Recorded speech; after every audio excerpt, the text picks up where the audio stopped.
परमेश्वर का मैं धन्यवाद करता हूँ। आज शाम को एक बार फिर से हम लोग सब प्रार्थना करने के लिए इकट्ठा हैं और जैसा परमेश्वर हमें मौका दे रहे हैं, हम लोग दुआ में अपने टाइम को लगाते हैं। परमेश्वर के वचन को भी हम लोग सीख रहे हैं।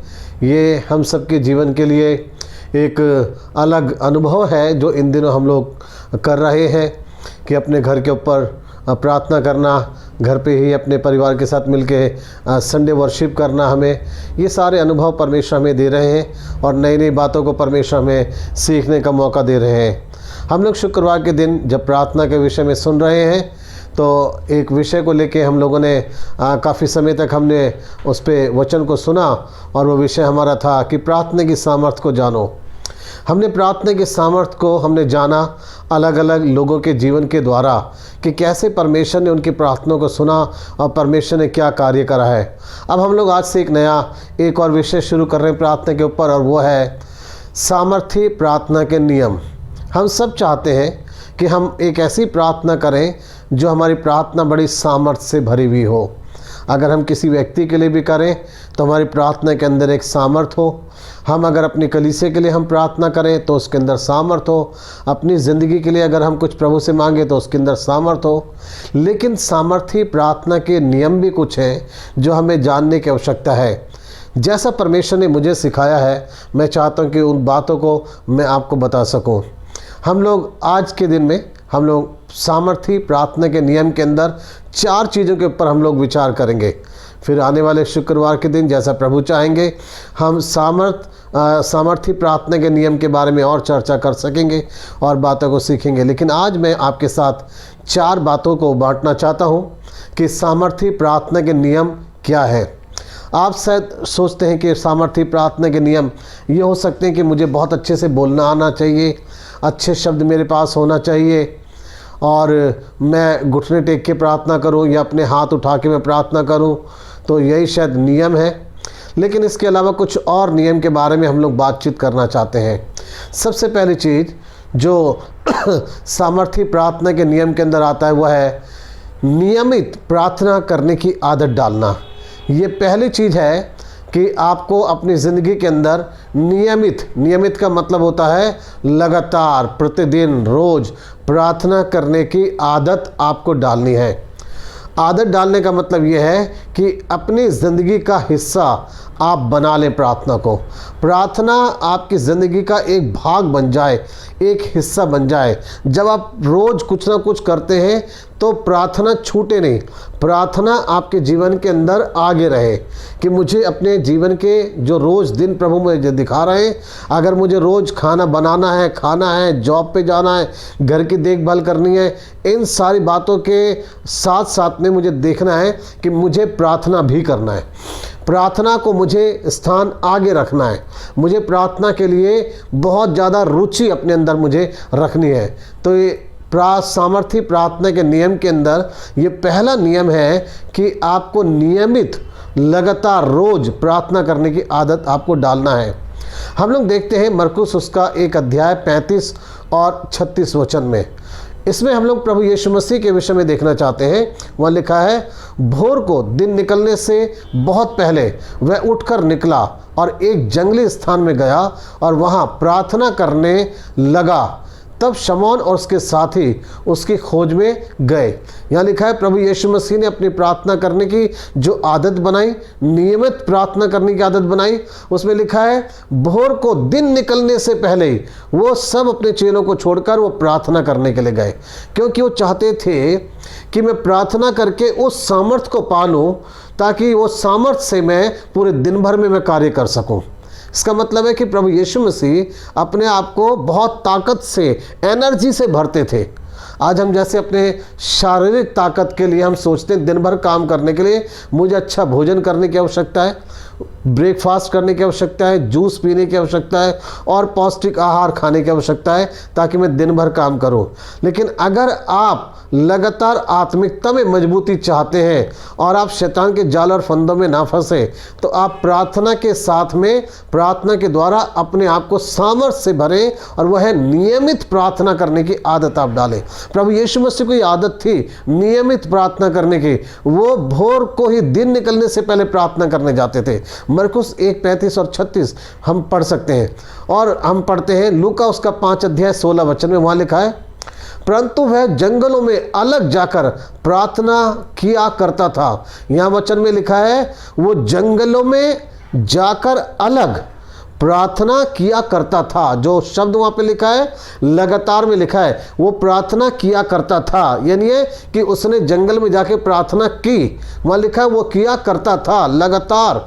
यीशु मसीह का जीवन जो था वो प्रार्थना करने वाला जीवन था, और उनकी प्रार्थना के अंदर सामर्थ्य थी, इसलिए क्योंकि उन्होंने प्रार्थना करने का अपना नियम बनाया हुआ था। नियमित रूप से वो दुआ करते थे, लगातार वो प्रार्थना करते थे। मत्ती 14 और उसके 23 में लिखा है, वह लोगों को विदा करके प्रार्थना करने को अलग पहाड़ पर चढ़ गया और सांझ को वहां अकेला था। लिखा है वो भीड़ में थे। ये वाला वचन ये बताता है कि प्रभु यीशु मसीह बहुत व्यस्त थे, लोग उनके चारों तरफ रहते थे, लोगों से घिरे रहते थे, बहुत बिजी रहते थे, लेकिन फिर भी वो प्रार्थना करने का समय निकालते थे।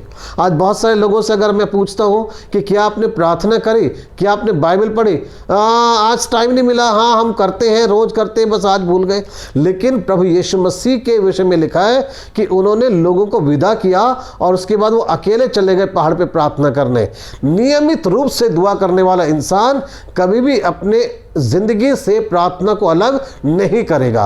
वो अपनी जिंदगी का हिस्सा बना लेगा कि ये मेरी प्रार्थना करने का एक हिस्सा है, मेरे जीवन प्रार्थना, मुझे दुआ लगातार मुझे करनी है। सामर्थ्य प्रार्थना के नियम के अंदर ये पहली चीज है, नियमित प्रार्थना करना। दूसरी बात है नियमित प्रार्थना के सामर्थ्य में कि अगर आप चाहते हैं कि आपकी प्रार्थना के अंदर सामर्थ्य हो, तो उसका जो दूसरा नियम है वह है निश्चय के साथ प्रार्थना करना, पूरे भरोसे के साथ, निश्चय के साथ प्रार्थना करना। क्या निश्चय? निश्चय आपका होना चाहिए कि मेरी जरूरत को पूरी कौन कर सकता है। तो आपके अंदर निश्चय होना चाहिए कि मेरी जरूरत जो पूरी कर सकता है वह है केवल मेरा परमेश्वर, मेरा प्रभु, जिसने मेरे लिए अपनी जान सलीब के ऊपर दी है, जिसने मुझसे वायदा करा है, वो ही मेरी जरूरत को पूरा कर सकता है। तो निश्चय आपके अंदर होना चाहिए प्रार्थना के अंदर जब आप दुआ करते हैं। ये दूसरा नियम है, सामर्थ्य प्रार्थना का जो नियम है, ये दूसरा निश्चय के साथ प्रार्थना करना। यूहन्ना 14 और उसके 13 में प्रभु यीशु मसीह ने इस तरीके से कहा, और जो कुछ तुम मेरे नाम से मांगोगे वही मैं करूंगा कि पुत्र के द्वारा पिता की महिमा हो। यहां प्रभु यीशु मसीह ने कहा अपने लोगों को, उन्होंने कहा और जो कुछ, जो शब्द है वहां लिखा है, और जो कुछ तुम मेरे नाम से मांगोगे मैं वही करूंगा। प्रभु यीशु मसीह का यह आश्वासन है।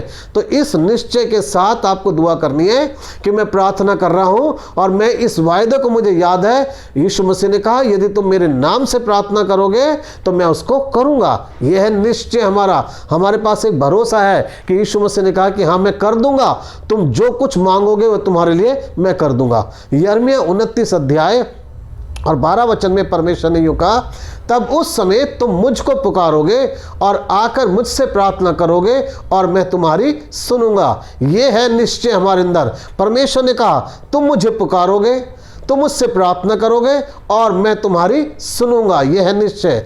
ऐसा नहीं है कि हम दुआ करें, हम प्रार्थना करें और हमें पता ही नहीं है कि मेरी प्रार्थना कोई सुनेगा भी या नहीं सुनेगा। हमारे पास निश्चय होना चाहिए ये कि जो मैं प्रार्थना कर रहा हूँ मेरी प्रार्थना सुनी जा रही है, क्योंकि जिससे मैं प्रार्थना कर रहा हूँ उसने मुझसे वायदा करा है, तुम मुझे पुकारोगे और मैं तुम्हारी सुन लूंगा। यिर्मयाह 29:12 में परमेश्वर ने यह वायदा करा, उसने कहा तुम मुझको पुकारोगे और आकर मुझसे प्रार्थना करोगे और मैं तुम्हारी सुनूंगा। ऐसा निश्चय जब हमारे अंदर होता है तब हम प्रार्थना अपने अंदर हम देख सकते हैं कितनी सामर्थ्य हमारी प्रार्थना होती है। सामर्थ्य प्रार्थना के नियम के अंदर ये दूसरा नियम है, निश्चय के साथ प्रार्थना करना। निश्चय ये, भरोसा ये, मेरी प्रार्थना सुनी जा रही है, मेरी प्रार्थना सुनी जाएगी, क्योंकि यीशु मसीह ने कहा तुम मांगोगे मेरे नाम से और मैं कर दूंगा। तीसरी चीज सामर्थ्य प्रार्थना के नियम के अंदर वो ये है, हमें प्रार्थना का जो तीसरा नियम है सामर्थ्य प्रार्थना का वो ये है, मुझे निकट जाके प्रार्थना करनी है, निकटता के साथ में, बिल्कुल नजदीकी के साथ में। क्या मतलब है निकटता का? निकटता का मतलब है प्रभु परमेश्वर के साथ गहरे संबंध के साथ आपका गहरा संबंध होना चाहिए, गहरा रिश्ता होना चाहिए परमेश्वर के साथ, और तब आप उससे मांगे। जिस तरीके से एक बच्चे का अपने माता पिता के साथ में एक गहरा संबंध होता है और फिर वो अपने माँ बाप से कुछ भी मांगने के लिए हिचकता नहीं है, घबराता नहीं है, डरता नहीं है, क्योंकि एक बच्चे का अपने माँ बाप के साथ में ऐसा संबंध है, निकटता का संबंध है, गहरा संबंध है। आज बहुत सारे लोगों की अगर प्रार्थना अनसुनी हो रही है तो उसके पीछे कारण यह है कि आपका रिश्ता परमेश्वर के साथ नहीं है, आपका संबंध ऐसा बाप बेटे के समान है नहीं। शायद आप अभी भी बिगड़े हुए हैं, शायद आप अभी भी बहुत दूर हैं परमेश्वर के अनुग्रह से। आपको लगता तो है कि शायद आप मसीह हैं, लेकिन रिश्ता तो आपने परमेश्वर के साथ में गहरा बनाया हुआ नहीं है। परमेश्वर के वचन के अंदर लिखा है, मरकुस 10 अध्याय और उसके 50 वचन से लेकर 52 वचन तक मैं पढ़ना चाहता हूँ। यहाँ पे एक अंधे बर्तिमाई के बारे में वर्णन लिखा हुआ है। वहाँ लिखा है, वह अपना कपड़ा फेंक कर शीघ्र उठा और यीशु के पास आया। इस पर यीशु ने उससे कहा, तू क्या चाहता है कि मैं तेरे लिए करूँ? अंधे ने उससे कहा, हे रब्बी, यह कि मैं देखने लगूँ। यीशु ने उससे कहा, चला जा, तेरे विश्वास ने तुझे चंगा कर दिया है। और वह तुरंत देखने लगा और मार्ग में उसके पीछे हो लिया।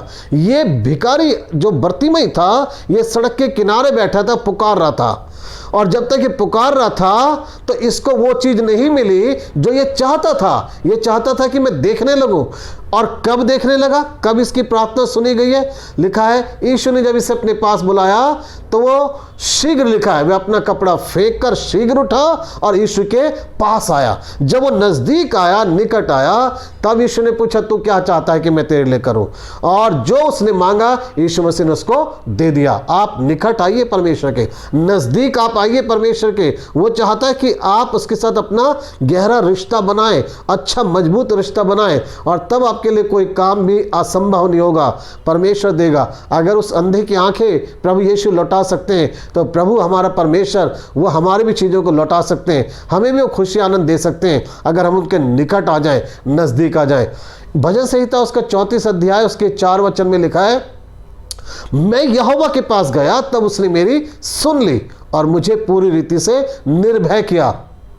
कब उसकी सुन ली और निर्भय उसको किया? लिखा है, मैं यहोवा के पास गया, उसके पास गया, निकट गया। जब हम परमेश्वर के निकट आएंगे तब हमारी प्रार्थना जो है वो सुनी जाएगी। इसका मतलब ये नहीं है कि हमारा परमेश्वर बहरा है, वो सुनता नहीं है तो उसको नज़दीक से सुनाई देना है। परमेश्वर अपने बच्चों के साथ में रिश्ता कायम रखना चाहता है। वो ऐसा नहीं है कि वो हमारे साथ रिश्ता नहीं बना के रखना चाहता, वो चाहता है हमारी आवश्यकता से ज़्यादा परमेश्वर का हमारा गहरा संबंध आपस के अंदर हो। इसलिए वो चाहते हैं कि हम उसके निकट आएँ और वो हम उससे मांगे और परमेश्वर हमें देगा। बाइबल के अंदर लिखा है, तुम परमेश्वर के निकट आओ तो वो भी तुम्हारे निकट आएगा। आज हम उसके निकट आए, कहें, हाँ प्रभु, मैं अपने दिल, दिमाग, मन से परमेश्वर मैं तेरे निकट आता हूँ। ऐसा नहीं कि मैं बैठा तो प्रार्थना में हूँ, लेकिन मेरा ध्यान, मेरा दिमाग, मेरा मन कहीं और लगा हुआ है। परमेश्वर चाहता है हम पूरे मन से उसके पास आ जाएं, और जो पूरे मन से उसके पास आता है परमेश्वर उनकी दुआओं को सुनते हैं, क्योंकि हमारा परमेश्वर चाहता है हम उसके साथ रिश्ता अपना कायम करें। ये तीसरा नियम है, सामर्थी प्रार्थना का जो नियम है, ये तीसरा, निकटता के साथ आप प्रार्थना कीजिए।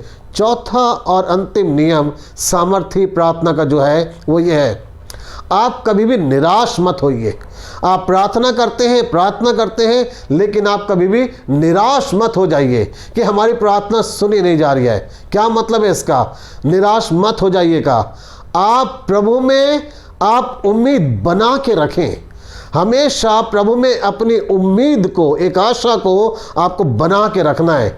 आप प्रभु में उम्मीद कर सकते हैं, कोई ऐसा काम नहीं है जो परमेश्वर नहीं करेंगे। आप निराश मत हो जाइए। परमेश्वर के वचन में लिखा है, फिलिपियों 4 अध्याय और उसके 6 वचन में लिखा है, किसी भी बात की चिंता मत करो, परंतु हर एक बात में तुम्हारे निवेदन, प्रार्थना और विनती के द्वारा धन्यवाद के साथ परमेश्वर के सन्मुख उपस्थित की जाए। यह संत पौलुस कह रहे हैं, किसी भी बात की चिंता मत करो, कुछ भी चाहे समस्या क्यों नहीं है, चाहे कुछ भी परेशानी क्यों नहीं है, चिंता मत करो, बल्कि क्या करने की जरूरत है, तुम्हारे सारे निवेदन परमेश्वर के सन्मुख उपस्थित किए जाएं। हम दुआ करें, हम प्रार्थना करें, निराश मत होइए। अगर आप निराश हो जाएंगे, हिम्मत हार जाएंगे, तो शैतान और अधिक आपके ऊपर हावी होगा।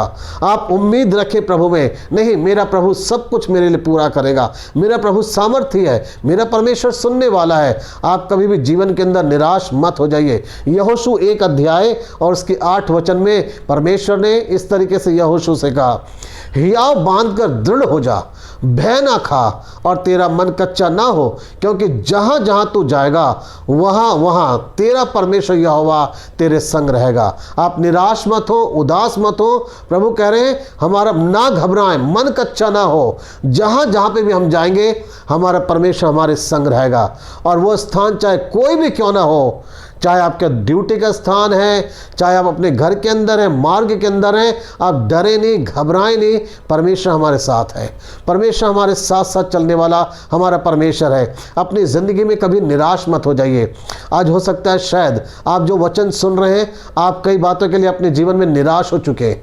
आपको बहुत ज़्यादा निराशा हो रही है कि शायद आपकी प्रार्थना नहीं सुनी गई है। आपको निराशा हो रही है कि एक के बाद एक परेशानी आपके ऊपर आ रही है, और ये सारी बातें शायद आप सोच सोच के अपने मन में उदास होते हैं, निराश होते हैं। लेकिन आज प्रभु कहना चाह रहा है, निराश मत हो, मैं तेरे साथ हूं और मैं तेरी दुआ को सुनने के लिए तैयार हूं। क्या आज आप निकट आके प्रभु को पुकारने के लिए तैयार हैं? क्या आप आज उसके नज़दीक आके नियमित रूप से प्रार्थना करने के लिए आप तैयार हैं? और आप कहेंगे, हाँ प्रभु मैं दुआ करना चाहता हूँ। परमेश्वर आपकी प्रार्थना को सुनेंगे और आपकी सारी निराशाओं को प्रभु आपके जीवन में से निकाल के वो दूर कर सकते हैं। पूरा निश्चय रखिए कि प्रभु आपकी प्रार्थना को सुनने के लिए तैयार हैं। हमारा परमेश्वर विश्वास योग्य है, जो कभी भी हमें धोखा नहीं देते, वो हमारी प्रार्थना को सुनेंगे। प्रभु आप लोगों को बहुत आशीष दे। और आप जानिए सामर्थ्य प्रार्थना के नियम, सामर्थ्य प्रार्थना के नियम के अंदर मैंने आप लोगों को 4 बातें बताई। नियमित रूप से प्रार्थना करना, निश्चय के साथ प्रार्थना करना, निकटता के साथ प्रार्थना करना, और कभी भी निराश नहीं होना है। हमें निराश नहीं होना है। प्रभु हमारे साथ में है, हमारे लिए सब कुछ पूरा करने के लिए तैयार है। प्रभु आपको आशीष दे, आपकी सहायता करें, ताकि आप प्रभु के वचन के अनुसार आप चलें, अपने जीवन को बनाएं और प्रार्थना में अपने समय को आप लगाएं। इस समय आप जब अपने घरों में दुआ कर रहे हैं, तो आप अपने घर के लोगों के साथ मिलके थोड़ा टाइम आप दुआ में लगाइए। कलीसिया के लोगों के लिए प्रार्थना कीजिए, जो लोग बीमार हैं उनके लिए आप प्रार्थना कीजिए, ताकि प्रभु उनको चंगाई दे। प्रभु आपकी सहायता करें। आमीन।